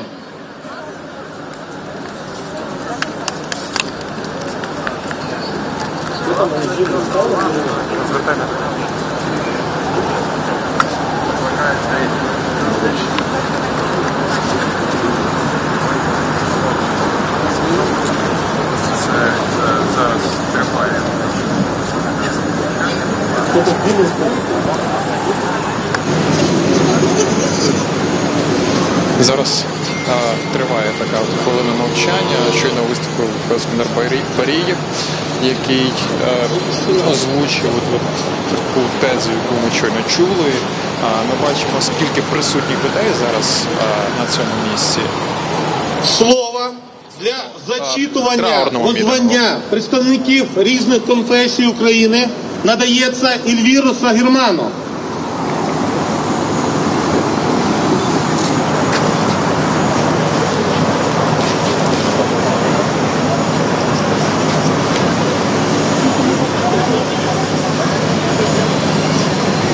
Сьогодні ми вшановуємо пам'ять жертв геноциду 18 травня 1944 року.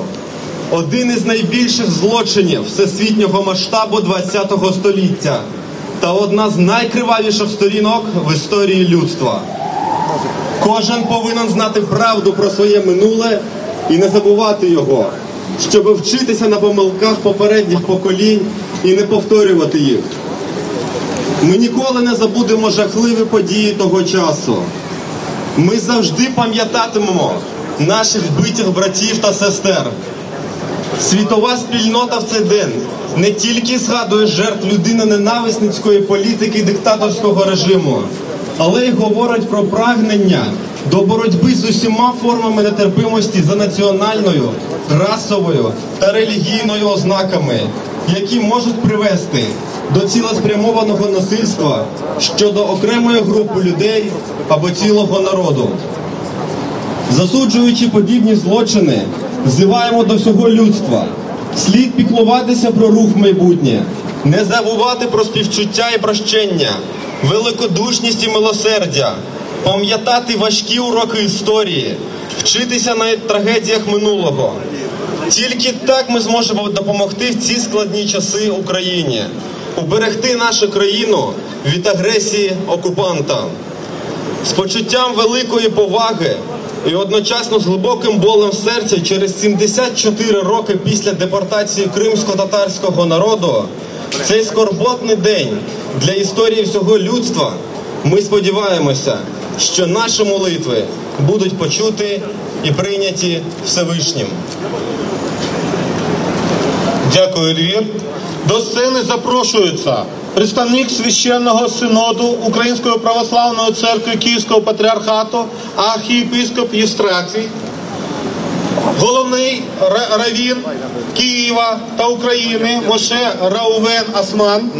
Під час цього траурного мітингу я пропоную поспілкуватися для того, щоб, можливо, ще дізнатися якусь точку зору. І зараз перейдемо до Ельвіра Сагірмана, який, власне, щойно виступав. Ми спробуємо із ним поговорити. Я знаю, що в нього є декілька своїх особистих історій, сімейних, як в кримських татар. Буквально поки покладе свою сумку. А також мовці Духовного управління мусульман Автономної Республіки Крим. Власне, представимо Ельвіра. Ельвіра, розкажи нам, будь ласка, кілька слів про свою особисту історію, про те, що було в твоїй сім'ї в 1944 році. Депортация крымско-татарского народа коснулась абсолютно каждую семью. И моя семья не исключение. В 1944 году мои дедушки и бабушки были также депортированы из Крыма, из села Хапсхор. Сейчас это село Морское Судакского региона. И я с детства помню, как они рассказывали про свои истории, они были пропитаны болью и горем. И действительно эти истории заложились у меня в сознании, у меня в сердце. Я помню, как они рассказывали, как им давали буквально 15 минут на сборы. Они ничего не могли с собой взять, что их погрузили в эти скотские вагоны, что это были не условия, а был ад самый настоящий. Как они ехали практически месяц в Узбекистан, они попали в Ташкент. Как их встречали, то, что была пропаганда советского режима, где говорили, что приедут одноглазые люди, приедут людоеды. И когда уже приехали в Ташкент, узбеки поняли, что это абсолютно нормальные люди, что это также мусульмане, которые читают Коран, у которых есть свои традиции. Поначалу было очень сложно, был голод, был холод, многие умирали от болезней, и большинство моих родственников, тети, дедушки, умерли от болезней в первые годы войны. Не было кому хоронить людей. А когда хоронили людей, то на следующий день шакалы выкапывали трупы, и родственники находили своїх родних викопаними, які валялись буквально на землі. Ну, вже от після повернення, як вдалося повернутися на рідні землі, додому, як освоїлися і що трапилося згодом? Ну, власне, після анексії Криму, які проблеми зараз? Первые попытки возвращения на свою родину были в 60-х, 70-х годах. Тогда советская власть повторно депортировала этих людей. Уже непосредственно мои родные вернулись в Крым в начале 90-х годов. И, естественно, было сложно, были земельные вопросы, но со временем вставали на ноги. И вот до 2014 года уже более-менее крымско-татарский народ вставал на ноги, развивал свою культуру, восстанавливал свои традиции. Но в 2014 году оккупация, и мы на сегодняшний день видим повтор этого геноцида. Естественно, уже немного в других формах, но в целом мы наблюдаем дискриминацию. Сегодня нарушаются все фундаментальные права человека в Крыму. Прежде всего, мы видим, что это нарушение права на мирные собрания. Сегодня оккупационная власть Крыма не разрешает собираться крымским татарам, чтобы почтить память жертв геноцида крымско-татарского народа. Буквально вчера в Симферополе задержали около 20 человек, которые пытались провести акцию «Зажги огонек в своем сердце». Задержали и доставили в РОВД Симферополя. Незаконно допрашивали, брали отпечатков пальца, образцы ДНК и так далее. То есть на сегодняшний день мы видим, как нарушаются все эти права. Ежедневные обыски, аресты, задержания людей, штрафы. Наша организация Крымско-татарский ресурсный центр ведет мониторинг нарушений прав человека в Крыму, и мы каждый месяц фиксируем эти нарушения прав человека в Крыму. И буквально за первый квартал 2018 года, то есть за первые 3 месяца, зафиксировано порядка 20 обысков, около 30 задержаний, 40 арестов, более 100 нарушений права на справедливый суд. То есть все эти действия делаются с целью запугивания крымско-татарского народа. Создают все условия для того, чтобы крымские татары сами выезжали за пределы своей исторической родины. Но крымские татары пережили аннексию Крыма в 1783 году, пережили депортацию 1944 года. И я уверен, что наш народ не сломить, потому что мы очень едины. У нас очень мудрый народ. Я уверен, что мы переживем и все эти события. И в Криму будуть сіяти українські і татарські флаги. Дякую за таку розлогу відповідь, за таку розлогу розмову. І я думаю, що кримські татари, кримсько-татарський народ з Україною, а Україна з кримсько-татарським народом. Я передам зараз слово своїй колезі Айше Умеровій, яка продовжить нашу трансляцію. Сьогоднішньої скорботної події. Пока на сцене выступают представители духовенства, христианства и мусульманства в Украине, я предлагаю продолжить наше общение с людьми. Я вижу, здесь люди приходят целыми семьями, вижу даже грудных детей. Предлагаю пообщаться, почему это важно прививать детям с детства знания своей истории. Добрый день, проект «Крым Реалии», вы в прямом эфире. Я вижу, вы с маленьким ребенком, видела у вас второго ребенка рядышком.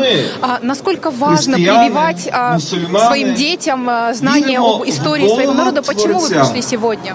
Пришли, потому что это наша боль. Мы помним то, что произошло с нашими бабушками и дедушками.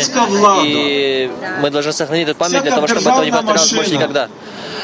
А что касается детей, то я помню, как в детстве отец меня сажал на плечи, и мы присоединялись к пешим маршам, то есть когда собирались большие митинги в Симферополе, в Бахчисарае, и потом общими колоннами в Симферополь двигались. То есть я помню это с детства, и я хотел бы, чтобы мои дети тоже не лишались этого. То есть это очень важная часть национального движения крымско-татар, и должна быть преемственность, я считаю. Спасибо большое. А я предлагаю продолжить общаться с людьми и пока рассказать, как проходили дни памяти жертв депортации в Крыму до 2014 года. Со всех районов Крыма съезжалось огромное количество людей. В 1999 году на 55-ю годовщину депортации состоялся самый массовый митинг за всю историю. Тогда с разных уголков Крыма съехалось около 50 тысяч человек. Для 200-тысячного народа это огромное количество людей. Тогда люди шли колоннами пешим ходом со всех городов Крыма. Керченская колонна вышла за 2 недели до 18 мая и пешком с ночевками и остановками шли в Симферополь на центральную площадь. В последующие годы также собиралось огромное количество людей. Сегодня здесь в Киеве тоже собралось достаточное количество людей, учитывая, что это не Крым и здесь не так много крымских татар. Но мы будем продолжать общаться. Проект «Крым Реалии», вы в прямом эфире. Скажите, почему вы сегодня пришли, откуда вы и как вы раньше проводили 18 мая? Мы из Крыма и ежегодно 18 мая были в Крыму, а это первый раз, когда мы находимся не в Крыму.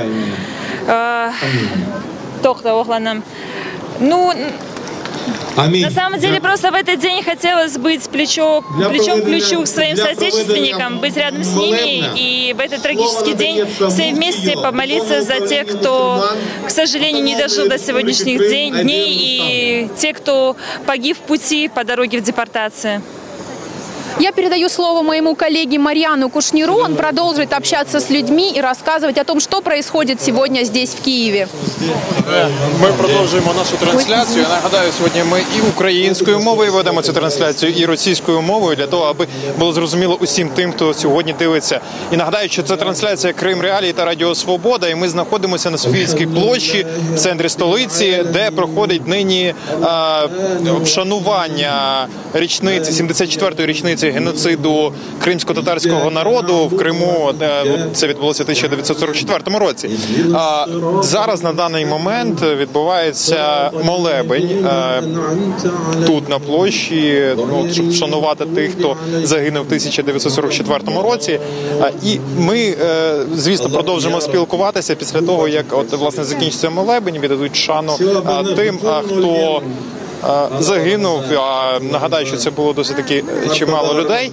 Ми просто зараз покажемо те, що відбувається під час молитви. Ми мусимо теж поважати тих, хто поважати релігійні погляди, релігійні цінності і дати можливість усім побачити, як це відбувається.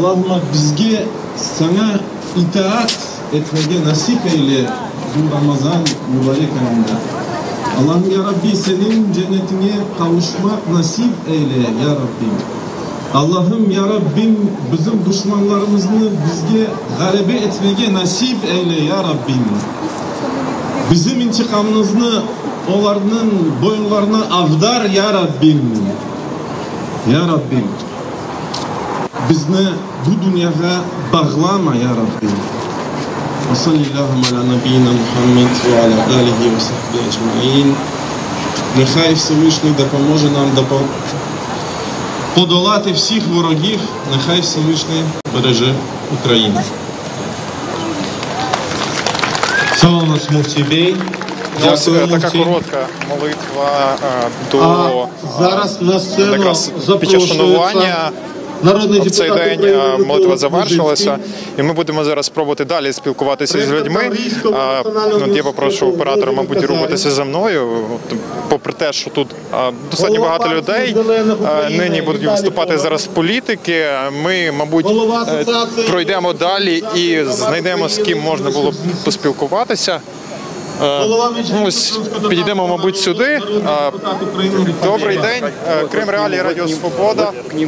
Добрий день, можливо, з вами поспілкуємося. Просто для того, аби ми зараз ведемо пряму трансляцію і хочемо, щоб ви озвучили, чому важливо нині бути тут, знаходитися тут і вшановувати цю річницю, вшановувати пам'ять тих людей. Тому що, по-перше, це вже як традиція стала. Да? Ми кожен рік, звичайно, збирались на цих мітингах і в Криму, і тут.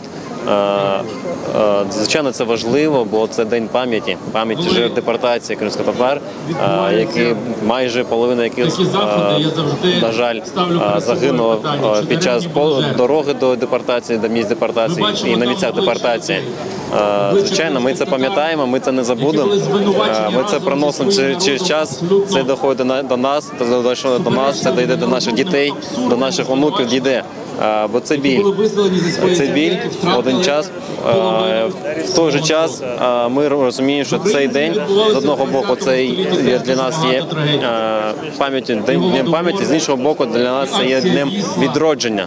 В тому числі, бо ми зараз більша частина нашого народу зараз все-таки знаходиться в Криму. Тому ми... Чи можна провести аналогії ситуації, яка нині складається в Криму із тим періодом? Зокрема, давайте згадаємо про те, що Мустафу Джемілєва не пропустили на його рідні землі додому. Чи можна провести якісь паралелі, аналогії, як гадаєте? Історія, вона взагалі, звичайно, вона циклічна. Можна і проводити паралельні, але треба завжди, в будь-якій ситуації, треба брати уроки. Треба брати уроки з історії. Треба намагатись розуміти, що було правильно, що було неправильним, і робити щось, скажу, созидати, мабуть, чомусь новому і чомусь важливому. Якось так.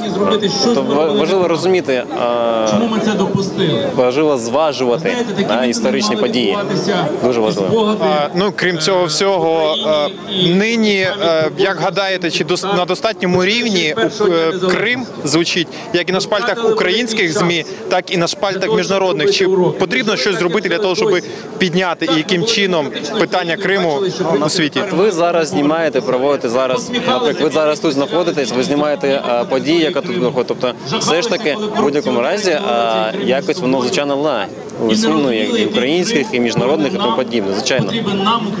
Я не можу оцінювати, сказати, наскільки багато це виходить. Вважаєте, достатньо? Але я просто не спеціаліст в цьому плані, але я думаю, Ну, я думаю, може і недостатньо, але й немало, скажімо так. Ну і краплю надії для тих, хто зараз знаходиться на окупованій території. Що б ви їм сказали, тим, хто подивиться трансляцію? Знаєте, як було на персні у царя Соломона. Це було персень, у ньому було написано «І це пройде». Тобто це теж пройде. Щоб не було, все буде добре. Насправді, тобто в майбутньому все буде добре. Головне це вірити, головне це сподіватися на краще. Ну і, звичайно, робити від себе щось, ну, тобто своїми руками, що виходить з своїми руками, це все робити для кращого майбутнього. Дякую. Представтеся для наших глядачів.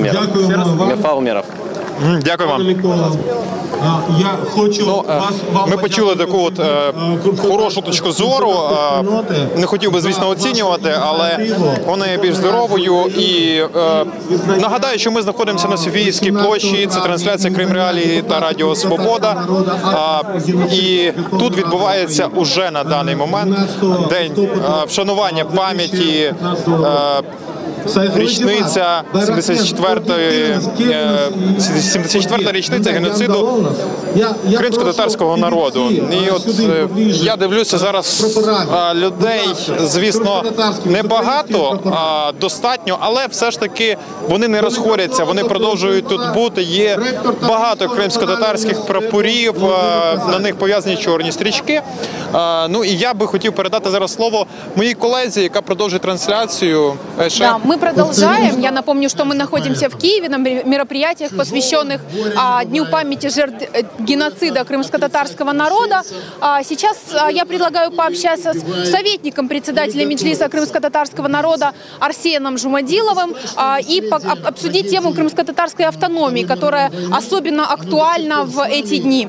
Арсен Бей, салям алейкум. Расскажите, на какой стадии сейчас внесение изменений в Конституцию Украины, насколько это актуально и как оно может помочь в решении крымско-татарских проблем?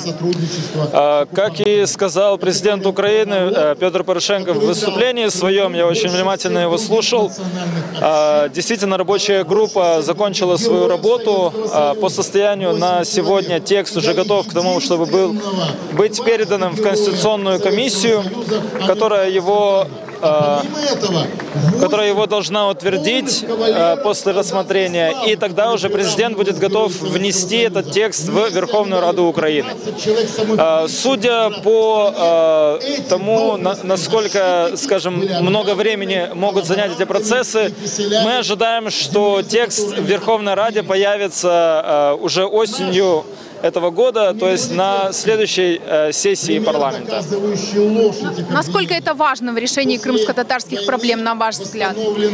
Мы понимаем, что это важно, потому что раз, это правильно. То есть это правильно по отношению к крымским татарам, которые пережили геноцид. Мы не зря сегодня собрались. Сегодня 74-я годовщина депортации крымско-татарского народа, который уже признан геноцидом.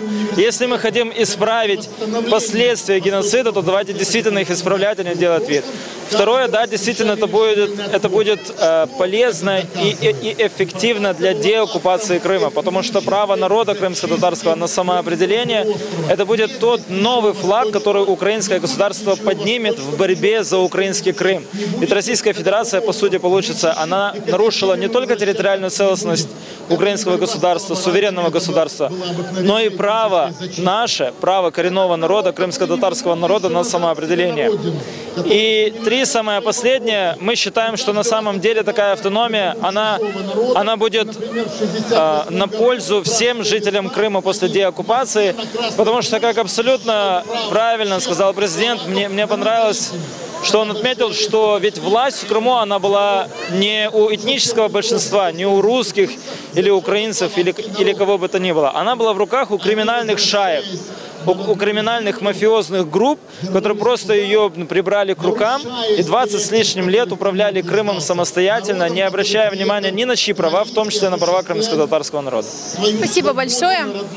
Мы продолжим общаться с людьми. Я здесь вижу известного крымско-татарского художника, керамиста Рустема Скибина. Рустем ага, салям алейкум. Я знаю, несколько дней назад вы делали такой арт-перформанс, посвященный Дню памяти жертв геноцида крымско-татарского крымско-татарского народа. Расскажите, как через искусство можно показывать людям и доносить до людей эту трагедию? Это часть нашей культуры, и это эмоции, которые мы передаем как люди. И этот визуальный образ, с помощью которого мы постарались рассказать о всей нашей боли, о той трагедии, которая произошла в 1944 году, через арт-искусство, через вот эти культурные проекты, очень важно и необходимо показывать. Спасибо большое. Мы продолжим общение с людьми. Количество людей не уменьшается, несмотря на то, что мероприятие длится уже второй час. Я напомню, сейчас на сцене проходит траурный митинг, посвященный памяти жертв депортации крымско-татарского народа. Выступает ректор Таврического национального университета Владимир Павлович Казарин. А этот университет был вынужден выехать из Крыма после событий 2014 года и сейчас работает здесь, в Киеве. Никогда не согласимся с тем положением, которое нам сегодня навязали. Спасибо, Владимир Павлович. Нас смотрят десятки тысяч наших соотечественников в Крыму. 18 мая для нас день памяти. 18 мая для нас день борьбы. И 18 мая для нас день переосмысления. Что мы сделали для нашего народа и что мы можем сделать. И для этого нам нужно, чтобы для дальнейшей борьбы готовились нові слова, які говорять ті, хто виступає, буквально коротко покажемо те, що тут відбувається. Завтра будуть восстанавливать и развивать Крым. И поэтому мы призываем наших соотечественников поступать в Таврический национальный университет и, соответственно, готовиться к тому, чтобы возрастать Крым. А зараз до мікрофону запрошується голова партії Зелених України Віталій Кононов.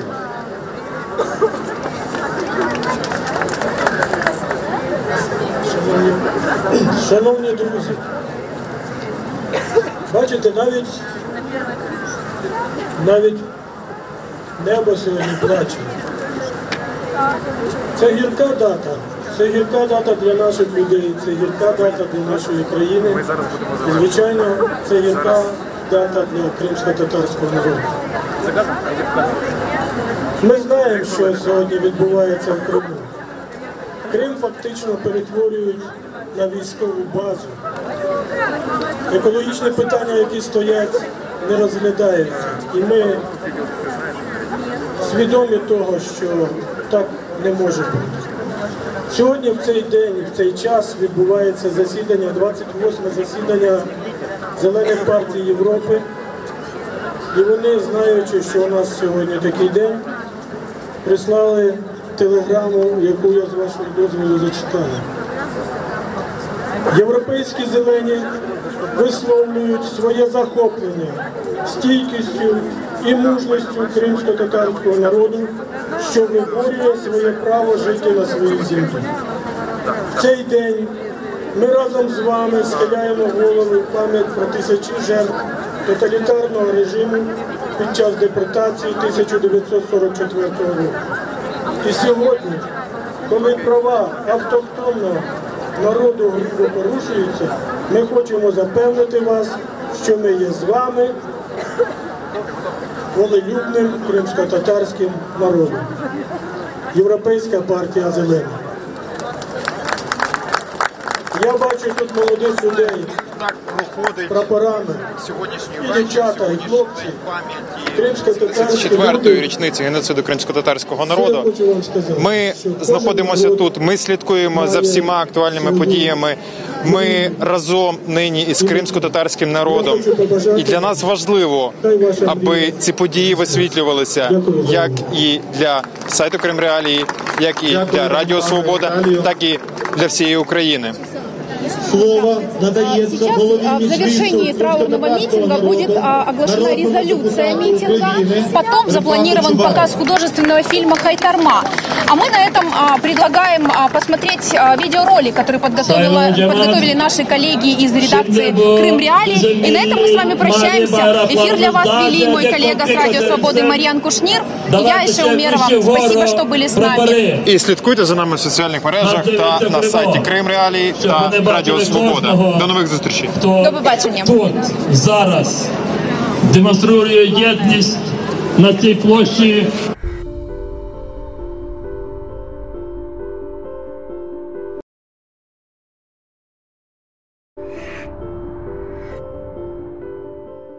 18 мая 1944 года. День начала депортации крымских татар. Один из самых трагичных эпизодов в истории полуострова. Сама операция, проведенная войсками НКВД, длилась всего 3 суток. С 18 по 20 мая. Столько времени понадобилось, чтобы под дулами автоматов погрузить почти 200 тысяч человек в товарные вагоны.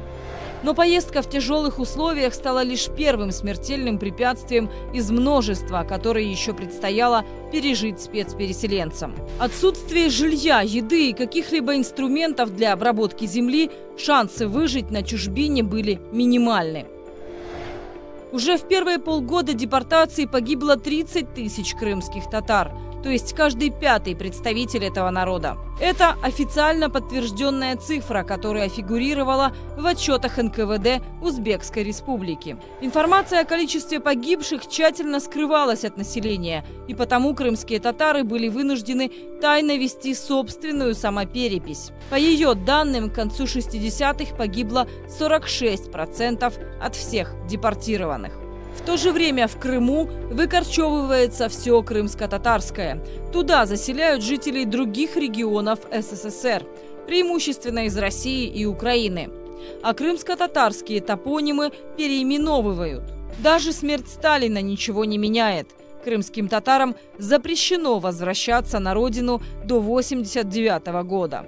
После возвращения домой в Крым крымские татары прилагают много усилий для увековечивания памяти жертв депортации.